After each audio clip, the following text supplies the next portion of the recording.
वहां पर जुड़े और कुछ न कुछ प्रयास करें उनकी केंद्र।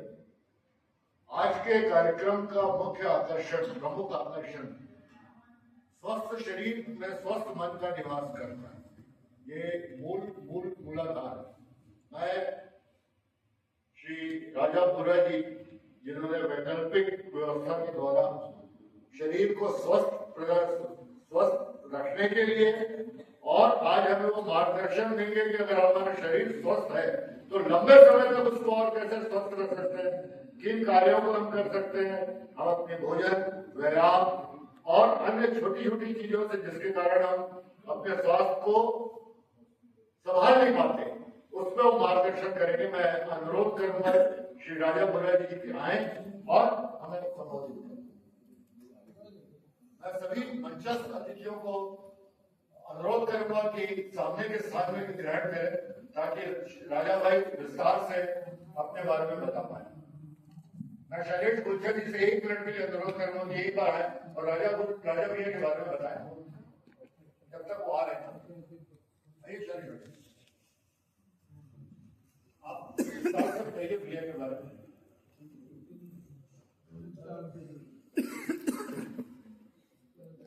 भगवान महावीर स्वामी के चरणों में सच्ची नमन। संस्था के सभी सामाजिक पदाधिकारीगण, सभा में विराजित सदस्यगण, उनके पारिवारिक जनों एवं अतिथिगणों को मैं वंदन अभिनंदन करता हूँ। मुझे डॉक्टर श्री राजा जैन का परिचय पढ़ने को कहा गया है, तो शॉर्ट में मैं इसको आप लोगों को बताना चाहता हूँ। ये बचपन से ही एक पहला सुख निरोगी काया के जो वाक्य है उसके वो समर्थक रहे। बहुत ज्यादा उनको किताबें पढ़ने का शौक है, और शौक उनका बचपन से जो किताबों का था वो धीरे धीरे चिकित्सा के क्षेत्र में अध्ययन करते हुए आगे बढ़ा। और उन्होंने acupressure, acupuncture, alternative medicine institute Jodhpur से पोस्ट डायरेक्टर की उपाधि हासिल की। क्रियोप्रेटिक ट्रीटमेंट ट्रेनिंग थेरेपी की शिक्षा उन्होंने सिंगापुर, वियतनाम, कंबोडिया और मलेशिया से हासिल की है। श्री जैन द्वारा इस बात पर सबसे ज्यादा फोकस किया जाता है कि बचाव इलाज से बढ़कर है। कैसे अपनी डेली रूटीन में थोड़े से मार्गदर्शन से फिटनेस आप प्राप्त कर सकते हैं, वो उसे मेंटेन भी कर सकते हैं। आपकी रोजाना की दिनचर्या, उठना, बैठना, सोना, खाना पीना, गाड़ी चलाना, लेडीज लोगों के लिए रोटी बनाना, मोबाइल चलाना आदि शामिल है। शरीर के विभिन्न प्रकार के दर्द, सर्वाइकल, स्लिप डिस्क, स्पॉन्डिलाइटिस, कमर, घुटने व जोड़ों आदि से निजात दिलाकर आगे वे मार्गदर्शन देते हैं कि खुद ही आप इसका इलाज भी करें और अपने आप को स्वस्थ भी रखें। लीवर, किडनी, लंग्स आदि से संबंधित तकलीफों से भी वे राहत दिलाते हैं और मार्गदर्शन भी देते हैं। श्री जैन द्वारा 100 से अधिक गुरु भगवंतों का सफल इलाज किया जा चुका है, और उनका ये योगदान समाज के हित में निरंतर जारी है। श्री जैन द्वारा छत्तीसगढ़ और राज्य के बाहर भी उनके द्वारा दी जाने वाली थेरेपी के 50 से अधिक कैंप का आयोजन हो चुका है, और इसमें हजारों की संख्या में मरीज लाभान्वित हुए हैं और अब दर्द मुक्त जीवन जी रहे हैं।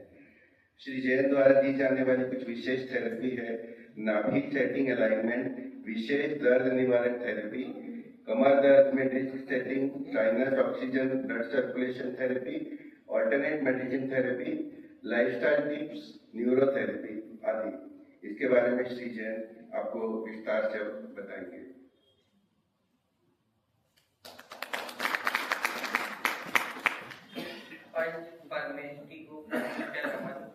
महावीर इंटरकॉन्टिनेंटल सर्विस ऑर्गेनाइजेशन के सभी पदाधिकारियों जो अभी नए सत्र में कार्यभार संभाले हैं, उनको बहुत बहुत शुभकामनाएं, क्योंकि उनको ऐसे अध्यक्ष मिले हैं जिनका एक्सपीरियंस वर्ल्ड वाइड है। अशोक मुकीम जी पूरी दुनिया का भ्रमण कर चुके हैं, और एक्सपीरियंस मायने रखता है, सबसे इम्पोर्टेंट है। और मुझे भी यहाँ पर उनके द्वारा ही एक प्रायोजित कार्यक्रम के रूप में आप लोगों को यह सिखाने के लिए यह बताने के लिए कि जो गलती आप लोग लाइफ स्टाइल में कई बार अनजाने में कर लेते हैं, उससे आप कैसे बचाव करें। मेरा मेन उद्देश्य रहता है कि आपको क्या नहीं करना है। बहुत से लोग क्या करना है वैसा बताते हैं, मैं ये बताता हूँ कि आपको ये चीज नहीं करना है जिससे आपको वो प्रॉब्लम अपने आप ना आए, क्योंकि 2 - 2 0 हो जाता है और अगर अपन माइनस की तरफ जाते हैं तो कोई भी पॉजिटिव चीज जो है पीछे चली जाती है। इसलिए सबसे इम्पोर्टेंट है सोने का तरीका। आप लोगों को सबसे ज्यादा जो तकलीफें आती है वो सोने के गलत तरीके से आती है, क्योंकि जिंदगी में अपन 1/3 जिंदगी सोते हैं और बच्चा तो और ज्यादा सोता है। मतलब 8 घंटा भी अगर सोते हैं या आराम की मुद्रा में रहते हैं, लेटे रहते हैं, तो किस पोजीशन में आप सोते हैं। आप लोगों में से कौन ऐसे व्यक्ति है जो कान के नीचे हाथ दबा के सोते हैं, सर के ऊपर हाथ रख के सोते हैं, या फिर इस तरीके से हाथ रख के सोते हैं, तो वो जरूर अपना हाथ उठाएं ताकि उन लोगों को ये जानकारी हो सके। ये सबसे गलत मुद्रा है सोने की, क्योंकि अपन जब इस तरीके से हाथ ऊपर करके या कान के नीचे हाथ दबा के सोते हैं तो sinus, slip disc, cervical, spondylitis, जितनी भी प्रॉब्लम आपको गर्दन से संबंधित आती है, और ब्रेन बॉडी का कनेक्शन यहीं पर होता है, ये इस एरिया में। तो जब आप इस तरीके से हाथ करके सोते हैं तो ये एरिया टाइट हो जाता है, पीछे जो है टाइटनेस आता है, बॉडी का सर्कुलेशन ब्रेन से यहीं पर होता है। और ये एरिया जो है अपने को दबा के नहीं सोना है। हथेली के पीछे जो नसें हैं वो अगर दबाते हैं तो उसको कोई भी तरीके का यहाँ पर समय ये नहीं मिलता है कि ये अंदर जाके कहीं सेट हो जाए। बाकी सब फैट के अंदर सेट हो जाती है, लेकिन जैसे गार्डन की पाइप को आप दबाते हो तो उसका पानी का फ्लो रुक जाता है, उसी तरीके से यहाँ पर दबा के सोने से बॉडी का ब्लड सर्कुलेशन धीरे धीरे रुकता है। और इस तरीके से हाथ रख के भी जो सोते हैं तो वो भगवान ने एक हार्ट दिया है, 3 मंजिल की बिल्डिंग दी है, 1 मंजिल और बढ़ा के सोते हैं तो हार्ट को प्रेशर पड़ता है पंपिंग करने में, और इस कारण से उनको धीरे धीरे कोई ना कोई प्रॉब्लम आती है। और सर्वाइकल का सबसे बड़ा कारण लोग सोचते हैं कि मोबाइल है, लेकिन मेरे यहाँ 80% पेशेंट जो भी आते हैं उनको सबसे पहले मैं ये पूछता हूँ कि सोते कैसे हैं, तो वो 80% पेशेंट हमेशा गलत सो के ही आते हैं। इसीलिए आपको अगर वो पेशेंट नहीं बनना है तो आज से सोने का तरीका मैं बता रहा हूँ, क्योंकि अपन जब गलत तरीके से सोते हैं तो अगले दिन की दिनचर्या आपकी खराब होती है, क्योंकि ब्लड सर्कुलेशन ब्रेन में अगर धीरे धीरे वीक होता है तो आपकी आगे की दिनचर्या जो आपको हल्का सा उबासी महसूस होती है या भारीपन महसूस होता है वो सिर्फ गड़बड़ होने से होता है। मोस्टली जो कारण है वही है। इसीलिए आप अगर अब से जब भी सोए तो ज्यादातर बाईं करवट सोना है, लेफ्ट की तरफ सोना है, हाथ दबा के नहीं सोना है। लेफ्ट की तरफ इसलिए सोना है कि हार्ट का फ्लो जो है वो लेफ्ट की तरफ रहता है, और जब अपन लेफ्ट करवट सोते हैं तो पृथ्वी की गुरुत्वाकर्षण शक्ति के साथ हार्ट को पंप करना पड़ता है, मतलब नीचे। अगर आप राइट करवट सोते हैं तो हार्ट को किधर पंप करना पड़ेगा, ऊपर। ऊपर पंप करना इजी है कि नीचे। आप लोगों से मैं बीच बीच में प्रश्न भी पूछूंगा जो मैं आपको बता रहा हूँ, तो उसके लिए गिफ्ट भी मिलेगा, तो आप लोग ध्यान से कोई भी प्रश्न का उत्तर देंगे और सुनेंगे। ये लाइफ स्टाइल टिप्स है, बहुत ज्यादा इंपॉर्टेंट है। सोने का तरीका, जैसे स्टमक भी है जो लेफ्ट में रहता है, अपना स्टमक भी लेफ्ट में रहता है, इसलिए डाइजेशन प्रॉब्लम भी नहीं होती है अगर आप लेफ्ट करवट सोते हो। इसलिए जब भी आप सोए तो सबसे पहले लेफ्ट करवट ही सोना है।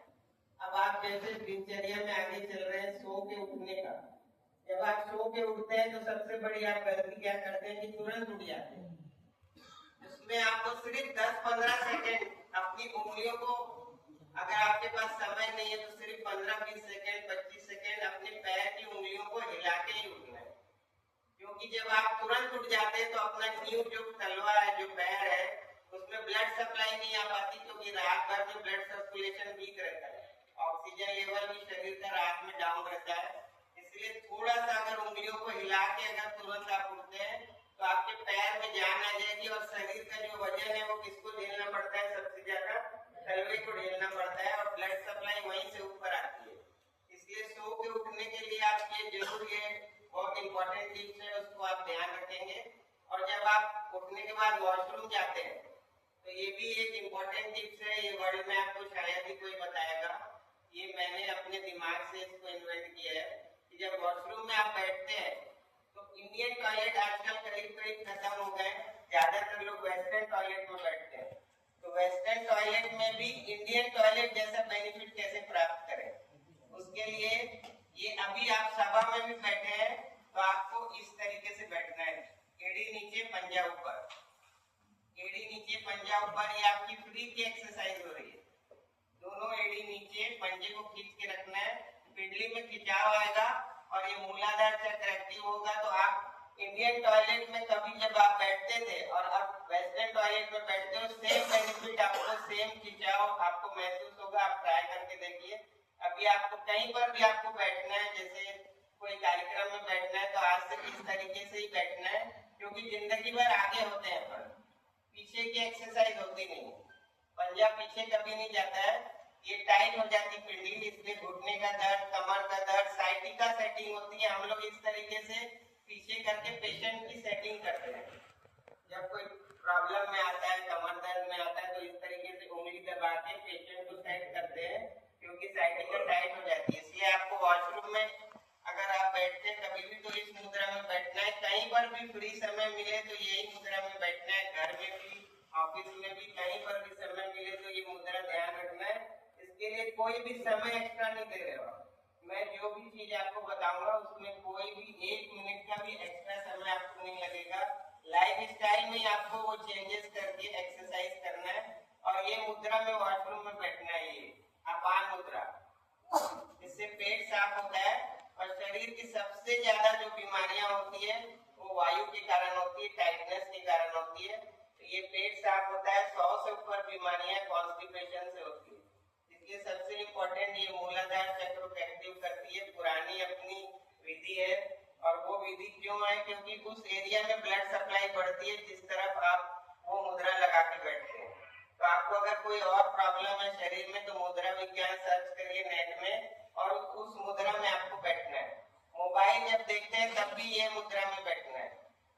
ये भी आपको टिप्स शायद ही कोई बताएगा। मोबाइल में देखते समय कौन कौन सी मुद्राएं आप कर सकते हो, कौन कौन सी एक्सरसाइज कर सकते हो, क्योंकि सबसे ज्यादा समय अपन अभी किस चीज में दे रहे हैं, जो फ्री टाइम है सबसे ज्यादा कहाँ यूटिलाइज हो रहा है, मोबाइल में। तो मोबाइल में आपको खुद ऐसी ऐसी मुद्राएं, एक्सरसाइज, कोई भी आप जो आप चाहते हैं कि मेरे को कोई प्रॉब्लम है तो वो चीज को आप साथ में उसको ऐड करना है।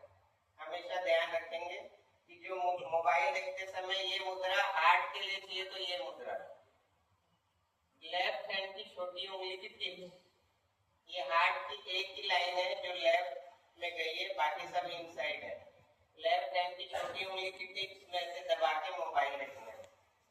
अब आप मोबाइल देखते समय और कितनी सारी एक्सरसाइज कर सकते हो, कई तरीके की आप एक्सरसाइज, मुद्रा, जैसे ये पैर वाला जब आप कर रहे हैं, ये चाहे एक पैर में ऐसे बैठ के, ये साइकिल सेटिंग होती है। कमर दर्द में जो भी प्रॉब्लम होता है,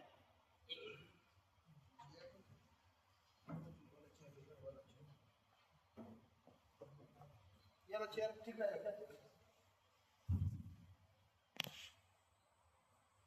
जब आपको ऑफिस में बैठना है कहीं पर भी तो कभी इस तरीके से बैठना है, कभी इस तरीके से बैठना है। जहाँ आपके पास समय हो, जहाँ इस तरीके से बैठ सको। मान लो कहीं सभा में बैठना है तो ये इस तरीके से बैठना है जो अभी आपको मैं बताया। तो ये ऑटोमेटिक फ्री में एक्सरसाइज हो रही है। ऑफिस में आप बैठेंगे तो एक पैर इधर, एक पैर इधर। इसी तरीके से आपको बीच बीच में कभी भी, जैसे ऑफिस में बैठे हैं तो इस तरीके से गर्दन पीछे करके एक बार इस तरीके से हाथ ऊपर कर लेना है। गर्दन पीछे 30 डिग्री में रहेगी और ये एक बार सिर्फ हाथ ऊपर कर लेना है। आप लोगों में से कौन जो प्लेयर्स हैं, जो पुराने प्लेयर्स, तो एक बार इधर आ जाइए, आइए।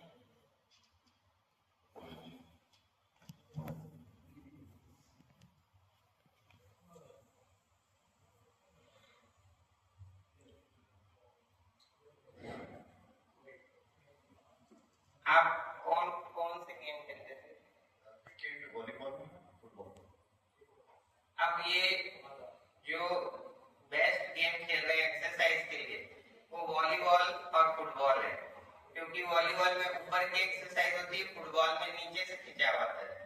इसलिए जब आप ऑफिस में बैठेंगे या फ्री टाइम में बैठेंगे, जैसे जहाँ आपको समय है तो आप ऐसे करके झटक देंगे। वॉलीबॉल में कैसे खेलते हैं,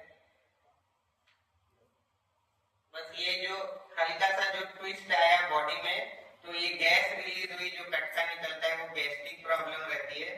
तो इस तरीके से आप हल्का सा फुटबॉल कैसे खेलेंगे, आप ऐसे दीवार में, जैसे आप कहीं भी चल रहे हैं घर में, 1 सेकेंड 5 सेकेंड 10 सेकेंड सिर्फ एक किक मारते हैं बस। उसके लिए आपको कोई भी एक्स्ट्रा आसन नहीं लगाना है कि मेरे को यहाँ बैठ के ये प्राणायाम करना है या मुद्रा करना है या बैठना है। ये इस तरीके से किक मारते हैं जैसे फुटबॉल खेलते हैं वैसे। आप और कौन कौन से गेम खेल सकते हैं एक बार बताइए, आप उसका पोस्चर बताइए बस कैसे। इसी तरीके से आपको खुद इन्वेंट करना है कोई भी पोस्चर आपको, और उस समय आपको वो प्लेयर बन जाना है, तो आपका माइंड भी थोड़ा फ्री हो जाएगा, फ्रेश हो जाएगा, पुरानी यादें याद आ जाएगी।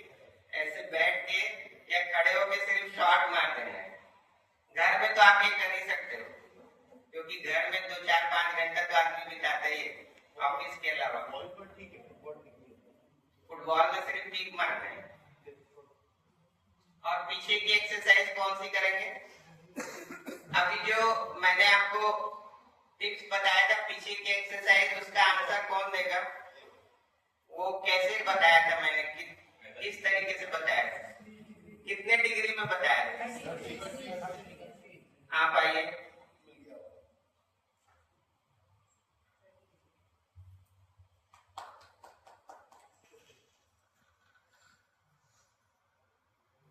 आपका शुभ नाम, ये आपके लिए मसाजर रोलर है जो फेस में भी मसाज कर सकते हैं, या फिर बॉडी में, गर्दन में कहीं पर भी दर्द हो तो ये खींचता है, स्किन को खींचता है। इनके लिए बहुत जोरदार तालियां। और अभी जैसे ये फेस मसाजर मैंने दिया, तो आपको एक टिप्स बता रहा हूँ। फेशियल करने का सबसे बेस्ट टाइम कौन सा है, फेशियल अपन करते हैं लेडीज लोग या कभी कभी जेंट्स भी कराते हैं, तो रोज फेशियल करने का बेस्ट टाइम कौन सा है, जिसमें डेली फेशियल होगा शरीर का, अपने चेहरे का, कोई बता सकता है उसका टाइम कब है, बेस्ट टाइम शरीर में फेशियल करने का बेस्ट टाइम कब है, ब्रश करते समय भी और नहाते समय भी।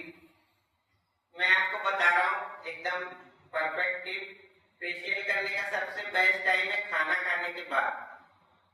जब आप खाना खाते हो तो कितनी बार जब चबाने में आता है तो ब्लड सप्लाई पूरी यहाँ पर एक्टिव रहती है, अपन जो भी चीज यूज करते हैं वो सप्लाई वहां पे बढ़ जाती है। तो ये इस एरिया में जब ब्लड सप्लाई बढ़ जाती है, उसके बाद आप हैंड वॉश करते हो, चेहरे में हल्का सा चिकनाई भी रहती है, उस समय आपको इस तरीके से 2-4 मिनट पूरे चेहरे का, ये जो 2-4 मिनट है वो आपके लाइफ के कई घंटे बचाएगा, कई साल बचाएगा। स्वस्थ रहने के लिए आप नेट में सर्च करेंगे फेस रिफ्लेक्सोलॉजी, आजकल गूगल नेट है, उसमें मैं सिर्फ तरीका बताते जा रहा हूँ। फेस रिफ्लेक्सोलॉजी में अपने चेहरे में पूरे ऑर्गन की पॉइंट से जो भी आपको प्रॉब्लम हो उसका पॉइंट चेहरे में रहता है। अगर किसी को समझ में नहीं आ रहा है कि मेरा पॉइंट कौन सा है, तो सिर्फ दबा दबा के चेक करेंगे, ऐसे ट्विस्ट थेरेपी करेंगे, गोल गोल, क्लॉक एंटी क्लॉक, और जिस पॉइंट में दर्द है मतलब वही आपका प्रॉब्लम है। अगर किसी को प्रॉब्लम नहीं मालूम है, सर्च नहीं करना है, तो इस तरीके से आप खाली जहाँ पर आपको लगता है कि मेरे यहाँ पे दर्द है तो उस जगह में रोज करना है। वैसे ये हाथ को ऐसे दबा के देखें कहाँ पर दर्द है, पॉइंट नहीं पता है उन्हीं के लिए बता रहा हूँ मैं, किसी को कुछ पढ़ने सोचने देखने की जरूरत नहीं है। अब आप दबा के देखिए जहाँ पर दर्द है उसी जगह में आपको कोई ना कोई ऑर्गन का प्रॉब्लम आ रहा है, तो उसको आपको दबा के इस तरीके से दूर करते रहना है। यहाँ पर लीवर, किडनी, लंग, हार्ट सबका पॉइंट है। और इस तरीके से कान में ट्विस्ट करना है, ये कान में ट्विस्ट करना है। और इसका बेस्ट टाइम है जब आप टॉयलेट में बैठते हैं, उस समय जरूर कर सकते हैं। कान में सिर्फ ट्विस्ट करना है। कान में 150 से ज्यादा पॉइंट है। पहले के लोग जो कान खींचते थे, जैसे कान खींचते थे ब्रेन एक्टिव हो जाता है, तो उसका लॉजिक है। आजकल तो कान के हाथ में पकड़ने से सीधा कंप्लेन हो जाती है, तो वो कान में आप सीधा कोई पॉइंट नहीं पता है, तो कान का जो ऊपर का पार्ट है वो अपने शरीर का नीचे का पार्ट है, कमर से नीचे। कान में उल्टा है, ऊपर का पार्ट जो है, अगर नीचे के पार्ट में तकलीफ हो तो कान के ऊपर के पार्ट में रबिंग करना है। अब इसके लिए कोई एक्स्ट्रा टाइम नहीं है, कहीं पर भी बैठे हैं, आप धीरे से कर सकते हैं।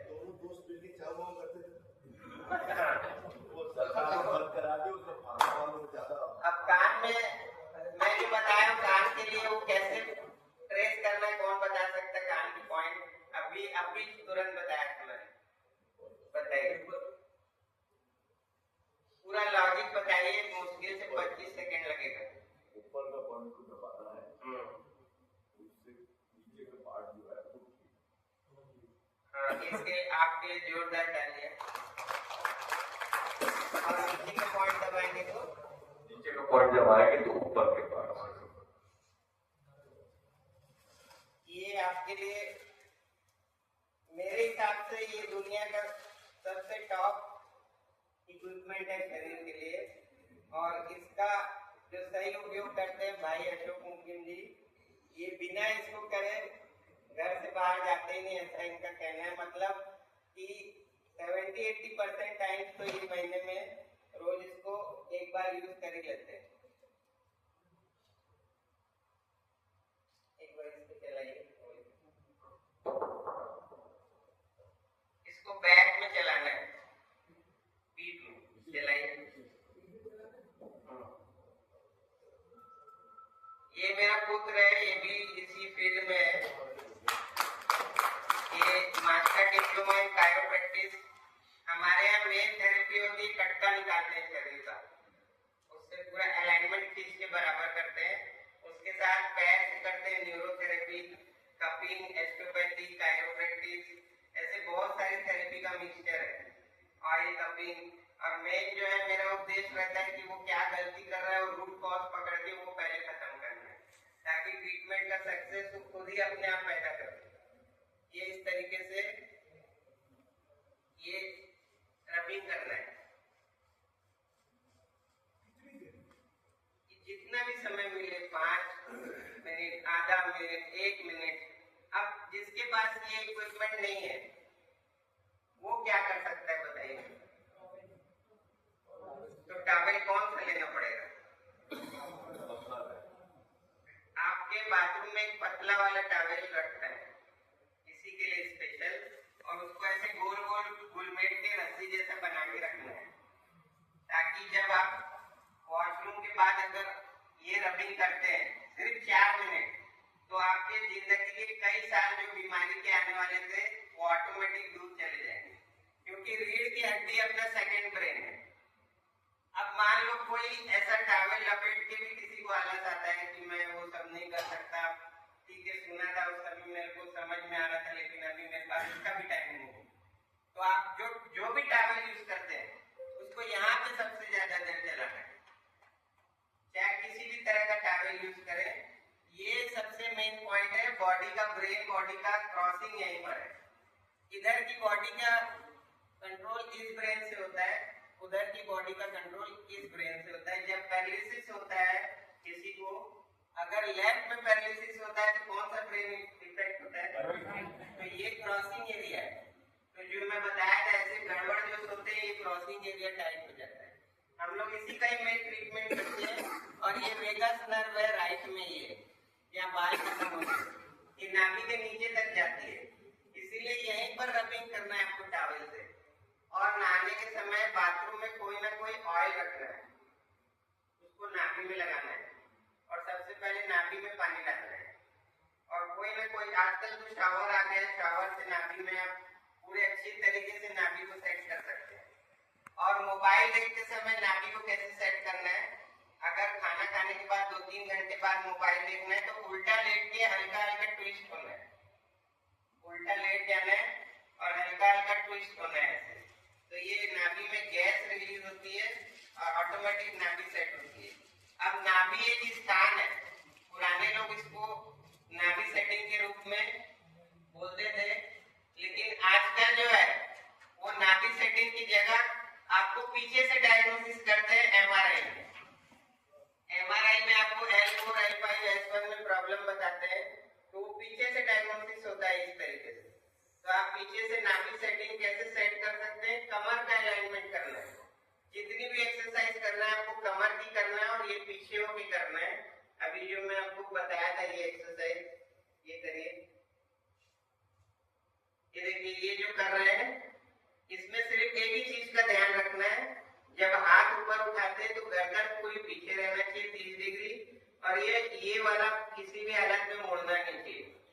सिर्फ एक बार भी अगर तरीके से कर लेंगे, एक बार दिन में ऐसे 4-5 राउंड एक बार भी कर लेंगे, ये बंद रहना चाहिए मुट्ठी।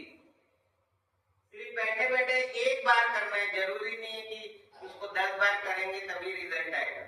देखिए कैसा लग रहा है, खिंचाव पूरा पीठ में आना चाहिए, रीढ़ की हड्डी पूरा टाइम ऐसा झटका खा के नीचे होती है, ऊपर कभी नहीं होती। इसीलिए यहाँ पर जब आप एमआरआई में टेस्ट कराते हो तो ये गैप कम हो गया बोलते हैं, ये गैप इससे बढ़ जाता है।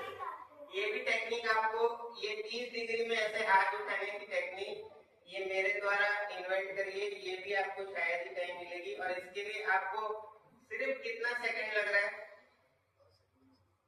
5, 10, 15 सेकंड। अब 5, 10, 15 सेकंड अगर ये करते तो आपको कितना फ्रेश फील होगा, आप खुद ही फील कर सकते हैं जब आपका रूटीन में आ जाएगा। वैसे जब पैर ऐसे करके रखेंगे तो आप खुद ही फील कर सकते हैं, कभी इस तरीके से मुट्ठी दबा लेंगे तो आप खुद ही फील कर सकते हैं। अब ये गैस का पॉइंट भी यहाँ पर रहता है, तो आपको जैसे ऑफिस में बैठे हैं, सबसे ज्यादा प्रॉब्लम होती है वायु से शरीर में।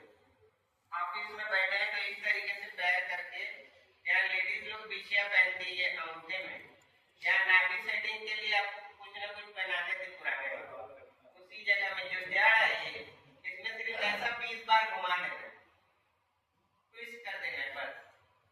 कहीं पर भी आप बैठे हो ऐसे 20 बार, 10 बार, 15 बार ऐसे थोड़ा जोर की ट्विस्ट कर दो।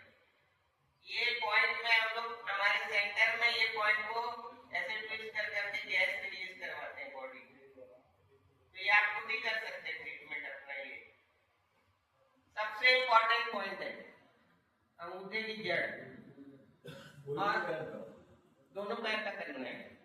कोई भी पैर का भी कर सकते हो, अगर आपके पास समय उतना है तो एक ही पैर का कर लो, कभी दूसरे पैर का कर लो, कभी एक फुटबॉल किक मार के एक पैर से कभी दूसरे में कर दो। जरूरी नहीं कि उसको कंप्लीट करना है, दिन भर में अगले दिन जब भी याद आए वो चीज को कर देना है। यानी ये सेकंड वाली एक्सरसाइज बता रहा हूँ सर, मिनट भी नहीं लगना है। ये गैस का पॉइंट है। और अगर लेफ्ट पैर की सभी उंगलियों में कर देंगे तो लीवर, गॉल ब्लैडर, पैंक्रियास सब कवर हो जाएगा। लेफ्ट पैर की सभी उंगलियों में, लीवर जैसे अंगूठे के बाद शुगर का पॉइंट है। अब शुगर जो आप लोगों को होती है, जैसे शुगर की बात हुई, तो जैन शास्त्र के जो टाइमिंग है खाने के, वही टाइम में अपने बॉडी में इंसुलिन सबसे ज्यादा रखता है। कौन सा टाइम है जैन शास्त्र में? 3 टाइम बताइए खाने का, टाइम बताइए कितने बजे? तीनों टाइम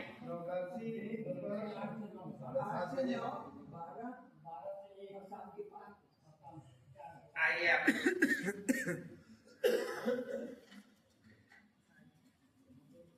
आपको चॉइस है दोनों में से, आपको जो भी इच्छा हो ले सकते हैं।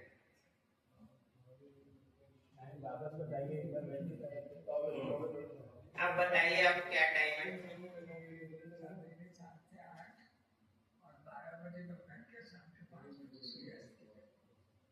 अब ये अपना जैन शास्त्र कितना प्राचीन और कितना ज्यादा, उस समय आप सोचिए कि उस समय इतना ज्यादा साइंटिफिक नहीं था, लेकिन अपन ने कैसे अपना के रखे हैं।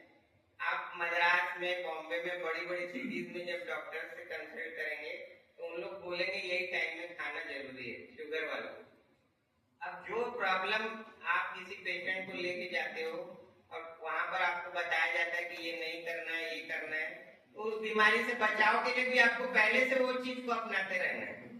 ऐसा नहीं है कि बीमार होने के बाद ही आप करोगे, उस चीज को पहले से थोड़ा थोड़ा अपनी लाइफ में उसको करते रहना है कि ये प्रॉब्लम आएगी तो ऐसा करने मना किए। तो शुगर सबसे ज्यादा इंसुलिन कब रहता है शरीर में? 8 बजे, 12 बजे और 5 बजे। इसीलिए उस समय का खाया हुआ आपका शुगर लेवल कभी नहीं बढ़ने देगा। यानी आपने 1000 का खाया है तो उधर से 1000 का इंसुलिन भी बन जाएगा, लेकिन आपने थोड़ा लेट खाया अगर तो उधर से इंसुलिन ड्रॉप होना चालू हो जाएगा। ऐसा ग्राफ रहता है। तो इधर आपने खाए, इसलिए सबसे ज्यादा जो लेडीज लोग गलती करती है वो अगर उपवास या पचकान नहीं करेगी तो 7:30-8 बजे कुछ ना कुछ खाना है। ये आप जेंट्स लोगों को उन लोगों को जरूर समझाना है कि खाली पेट नहीं रहना है। खाली पेट रहने से ही एसिडिटी बढ़ती है शरीर में, फिर आप एसिडिटी की गोली लेते हो, क्योंकि उस समय स्टमक सबसे ज्यादा एक्टिव रहता है, यानी एसिड बनता है। जब एसिड बनता है उस समय कुछ डालना है। जब बढ़ जाता है एसिड, जैसे आप खाना खाते हो, अगर आप पानी पिए या फिर खाते समय या रोटी बनाते समय या और नीचे तक आएंगे, तो जब आटे को आप घोलते हो पानी में, अगर पानी ज्यादा हो जाता है तो क्या डालते हैं? जब आटा डालते हैं, वैसी बॉडी में जैसी एसिड बना उसमें कुछ डाल देना, उसको एब्जॉर्ब करा देना। ये सबसे इम्पोर्टेंट है।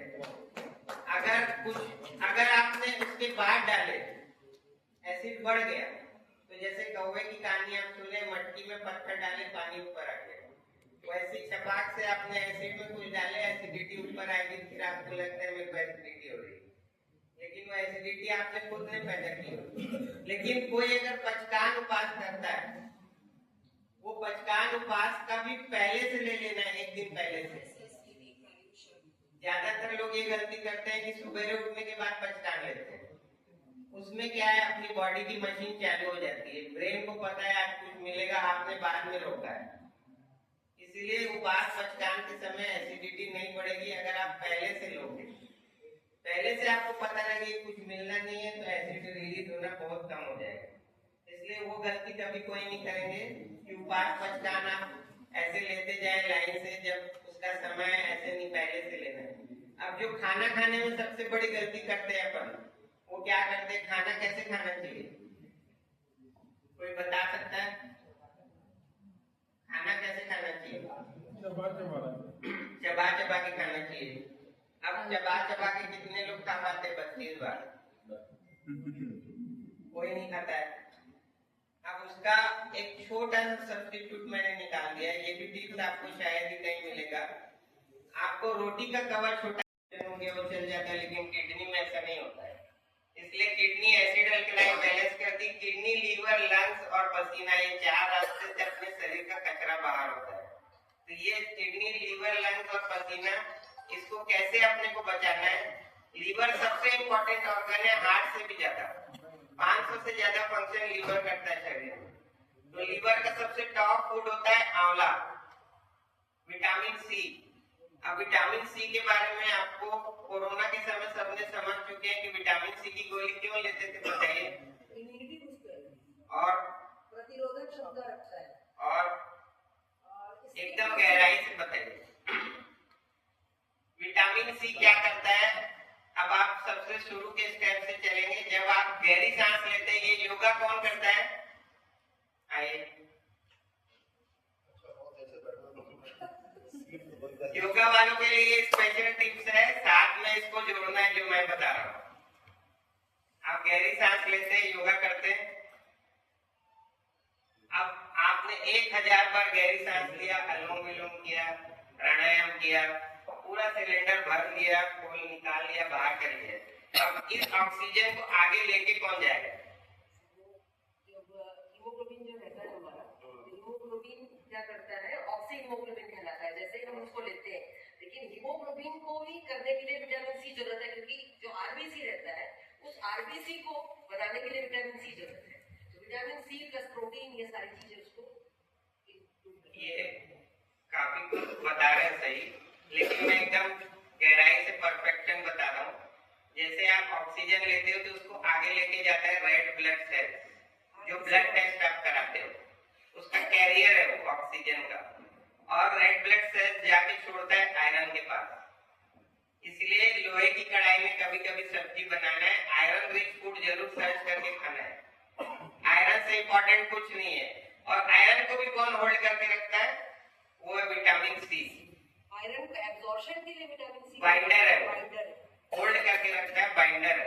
तो विटामिन सी से सबसे टॉप फूड है दुनिया का वही है विटामिन सी। अब सबसे ज्यादा विटामिन सी किसमें रहता है? आंवला, शिमला मिर्ची और जाम, ये तीन चीज में, आंवला, शिमला मिर्ची और जाम। अब विटामिन सी आपने आंवले के सीजन में तो खा लिए या मुरब्बा खा लिए, लेकिन कभी कभी नहीं खा पाते, हफ्ते में एक बार खा पाते हैं। इसलिए उसके लिए भी मैं बहुत बढ़िया बेस्ट टिप्स बता रहा हूँ। ये भी आपको शायद ही कोई वर्ड में बताया होगा कि आंवले का पाउडर बना लें पीस के, सुखा के। अभी आंवले का सीजन जाने वाला है, जल्दी से पाउडर बनाइए। और सब्जी में, दाल में थोड़ा थोड़ा डालना है, वो काला ना हो, उतना थोड़ा थोड़ा डालना है, पूरा घर खाए। आंवला पाउडर थोड़ा थोड़ा सब्जी दाल में डालना है, ऑटोमेटिक पूरा घर खाएगा। आपके सिस्टम में आ रहा है वो चीज, सिस्टम में जो चीज आ जाएगी वही इंपॉर्टेंट है। एक बार जोर जोर से दहाड़ेंगे, उसके बाद वापस जैसे खरगोश दौड़ा उसके बाद कछुआ जो है वो जीता। तो सिस्टम में आने से आपको परफेक्शन होता है। इसीलिए आंवले का पाउडर बनाएंगे और मसाले के चम्मच में कांच के बर्तन में रख के उसको यूज करना है। आपको और कोई किसी को प्रश्न पूछना है तो वो भी पूछ सकते हैं। और एक सबसे इम्पोर्टेंट आखिरी बता रहा हूँ मैं, जैसे अगर आपके पास समय है तो आगे मैं कम से कम 2-3 घंटा बोल सकता हूँ, लेकिन आप जैसा बोलेंगे वैसा बताइए। शुगर वालों को मुरब्बा खा सकते हैं? शुगर वाले जो आंवला का मुरब्बा है, आंवले का मुरब्बा शुगर वाले खा सकते हैं। उनको रात में पानी में भिगा के शुगर हटा देना है, उसके बाद सुबह खाना है। मुरब्बे को पानी में भिगा के रात भर रखना है। ये मीठा खाना है इसलिए तो बोल रहे हैं। वो शुगर, जब शुगर खा ही नहीं सकते तो मीठा कैसे खाएंगे? सर इधर से एक सवाल है कि हम लोग कंप्यूटर में बैठ के काम करते हैं 2-2 घंटे तक, तो होता ये है, या पुस्तक पढ़ते रहते हैं रात को, तो 1 घंटे 1.5 घंटे पुस्तक पढ़ रहे हैं, नींद आने लगती है, तो उससे बचने के लिए कोई एक्यूप्रेशर या फिर क्या किया जाए? अगर ऑफिस में मान लीजिए 2 घंटा कंप्यूटर बैठ के काम कर रहे हैं और नींद आ रही है तो उसके लिए क्या करें? तो अभी ये और ये इम्पोर्टेंट टिप्स मैं बताने वाला था, लेकिन इन्होंने प्रश्न पूछ ही लिए। आपको दिन भर में जब भी याद आए 1-2 बार लंबी गहरी सांस लेना है, लंबी गहरी सांस लेना, रोकना जरूरी है। ये अगर 1000 बार प्राणायाम करेंगे और आप अगर दिन भर में उसको 25-30 बार भी कर लीजिए, चाहे 2-2 बार भी कर लीजिए, तो उससे ज्यादा बेनिफिट आपको मिल जाएगा। क्योंकि ऑक्सीजन लेवल दिन भर बूस्ट होते रहेगा। ऐसा नहीं कि सिलेंडर भर लिया और वहां चला गया, आप रोज दिन भर सिलेंडर भर रहे हैं। तो इनको भी ये टिप्स साथ में जोड़ना है। लंबी गहरी सांस लेना है और रोकना है। अभी जो अपन फेफड़ा यूज कर रहे हो सिर्फ 40% यूज हो रहा है, 60% पूरा बेकार जा रहा है। इसलिए जब लंबी गहरी सांस लेते हैं तो फेफड़े की एक्सरसाइज भी होती है और ऑक्सीजन लेवल तभी बढ़ेगा। पेट तक गहरी सांस लेना है। ये सेकंड्स वाली एक्सरसाइज है सब, जो भी मैं बता रहा हूँ उसके लिए कुछ सेकंड लगेगा। कोई ऐसा नहीं कि बैठ के आसन लगा के करना है, कुछ सेकंड में करना है और वही आपको करना है। जैसी उबासी आती है, लंबी गहरी सांस लेके रोकना, ऑक्सीजन बूस्ट होगा और नींद अपने आप कम हो जाएगी। और नींद आने के लिए भी यही करना है। किसी को नींद नहीं आती उसको भी यही करना है, लंबी गहरी सांस लेना है। अब दुनिया का सबसे डेंजर खाना क्या है? सबसे डेंजर, मेरा मेन उद्देश्य है क्या नहीं करना है। तो सबसे डेंजर फूड कौन सा है? और फास्ट फूड नमक कौन बोला? आइए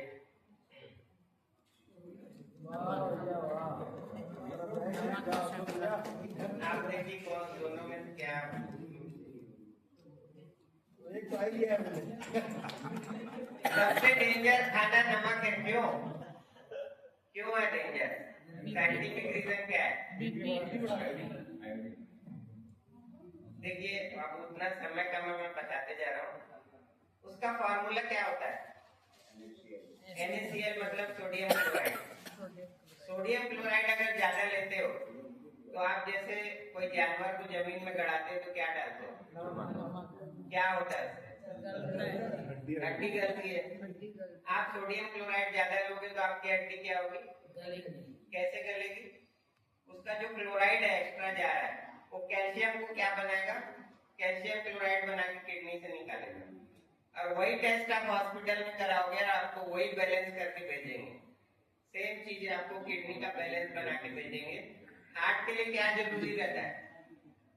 जितने हार्ट पेशेंट है या जो बन रहे हैं या जो अपने जैन समाज में ज्यादातर हार्ट पेशेंट बन रहे हैं, जो बॉम्बे हैदराबाद ये एक पैशन हो गया, वहां जाके ऑपरेशन करा रहे हैं, वहां जाके ये करा रहे हैं, तो उसको बचना कैसे है?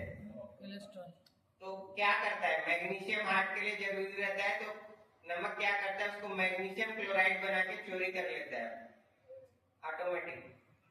पोटेशियम काय के लिए जरूरी रहता है?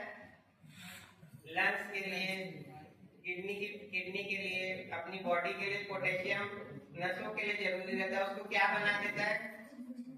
पोटेशियम क्लोराइड बना के बाहर। मतलब आपने जितना कमाया था चोरी छुपे पूरा गायब।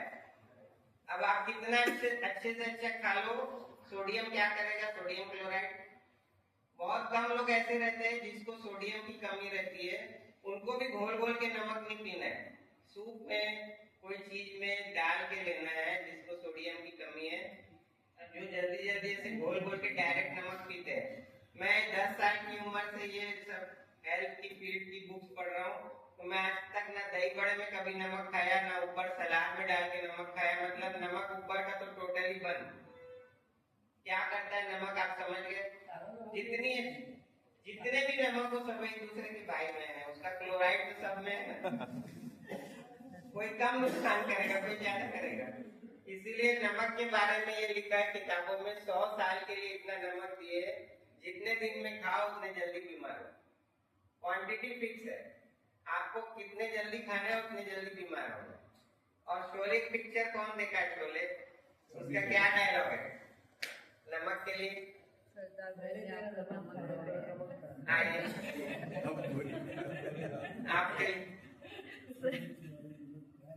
आपके लिए तो ये वाला ही रोलर शायद हो सकता है। एक बात है, पहले पूरा डायलॉग बुलवाइए, लेकिन डायलॉग पूरा बुलवाइए। सरदार मैंने आपका नमक खाया, अब आप इनके तालियां जोड़ता है। सरदार मैंने आपका नमक खाया, डॉक्टर्स लोग बोलेंगे आप गोली खाओ। इसीलिए नमक से सबसे, वो राजस्थान का खाना था, वहाँ इतनी गर्मी और पसीना रहता था, उस चीज को यहाँ एसी में रह के अडॉप्ट नहीं करना चाहिए। और साल में 1 या 2 बार ब्लड टेस्ट जरूर कराना है हर किसी को। जीवन बीमा अपना क्या है वही है, दूसरों के लिए नहीं, अपने लिए करना है। जितने टेस्ट कोई भी डॉक्टर बोलता है आपको दौड़ के जाके कराना चाहिए, खुद होके जाके कराना चाहिए कि आपको फर्स्ट स्टेज में आपकी बीमारी का पता चल जाए। इसलिए टेस्ट से कभी नहीं घबराना है। लेडीज लोग को भी अगर कैंसर का जो भी टेस्ट है जरूर करवाना चाहिए 2-4 साल में एक बार। फर्स्ट स्टेज में कोई बीमारी आती है तो उसको अपन पकड़ सकते हैं। आप लोगों में से भी किसी को कोई टिप्स देना हो हेल्थ का एकदम स्पेशल, तो आप 2-4 मिनट बोल सकते हैं। 1-2 मिनट कोई नई चीज बतानी हो तो बता सकते हैं। और जो तांबे का लोटा है उसको अपने मटकी में डाल देना है। गर्मी को छोड़ के बाकी सीजन में तांबे का पानी कितना फायदा करता है, उसका बेस्ट तरीका क्या है? अपने मटकी में तांबे का लोटा डाल दो, पूरा घर पिएगा। आप अलग से कितने दिन पी पाओगे?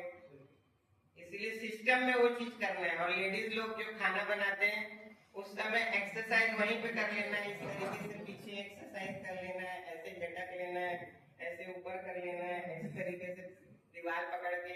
ये नाभि सेटिंग है, मतलब अलाइनमेंट अगर बिगड़ेगा तो नसों में खिंचाव आएगा, और नसों में खिंचाव आएगा तो कोई दवाई उसमें इतनी असर नहीं कर पाएगी। इसलिए लाइफ स्टाइल में चलते फिरते आपको कोई ना कोई, मोबाइल देखते, हर चीज में कोई ना कोई एक्सरसाइज अडॉप्ट करना है। ये इम्पोर्टेंट टिप्स है।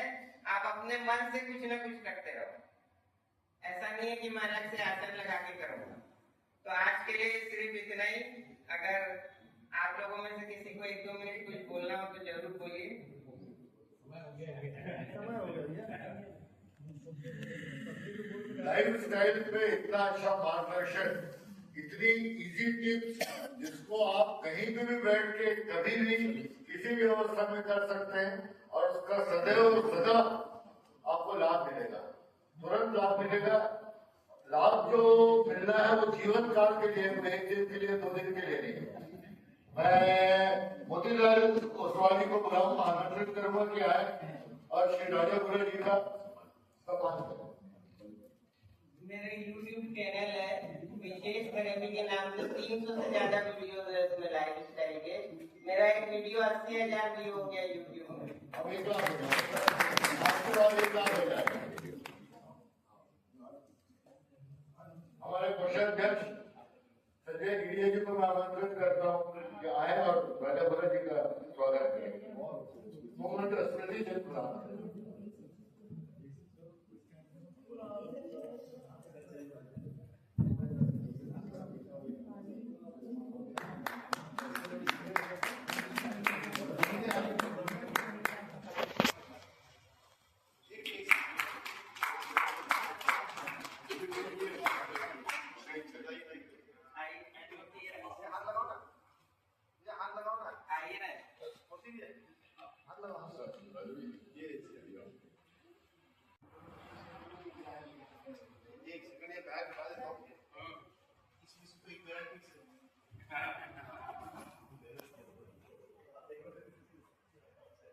मुख्य अतिथि के रूप में हमने आज बुलाया है। उनका भी हम काफी कुछ स्वास्थ्य के प्रति जागरूकता का लेक्चर होगा। वोट है राजा भैया एक ऐसे शख्स है जो जिस जो भी पीड़ा हो जहाँ आ करते हैं वो वहां से गायब नहीं। छत्तीसगढ़ ही नहीं पूरे भारत में अनेक जगह सामाजिक संस्थाएं आपको अपने उद्बोधन के लिए आमंत्रित कर रही है। दी जाने वाली कुछ विशेष थेरेपी है नाभि सेटिंग अलाइनमेंट, विशेष दर्द निवारक थेरेपी, कमर दर्द में disc setting, sinus oxygen blood circulation therapy, alternate medicine therapy, lifestyle tips, neurotherapy आदि। वो स्वस्थ रखने के लिए और आज हम वो मार्गदर्शन देंगे कि अगर हमारा शरीर स्वस्थ है तो लंबे समय तक उसको और कैसे स्वस्थ रख सकते हैं, किन कार्यों को हम कर सकते हैं।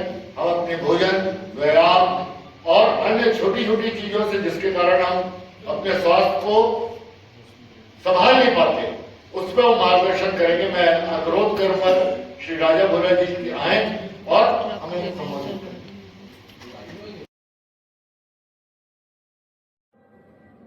जो प्रिंस कोटमेर कॉर्नर में बैठे हैं राजा, जो कि अपनी अंगुलियों और हाथों की करामात से लोगों को नई जिंदगी देते हैं।